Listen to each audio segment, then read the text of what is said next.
balan la'aan, mashquul tiro badan iyo marmarsiyo.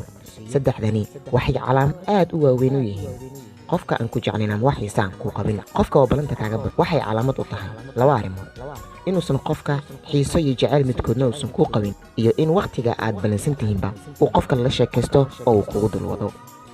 mashquulka tirada badanna tani waxay keentaa qanacsanaan la'aan ka imaan karta labada qofood, baabi'inaysana awoodda kalsoonidooda. Haddii midkood uu mashquul isu sheegayo inuu mar walba uu yahay ilan qofka sida dhabtahay kuu jecel waqti kuma waayo.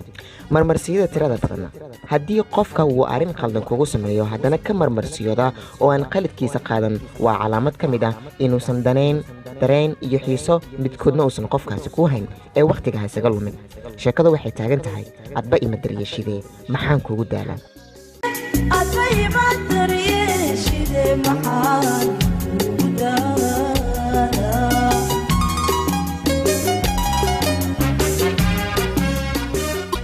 videogan like saar, share garey, commentiskana waa inoo dhiirigelin si asxaab fara badan ay u gaarto.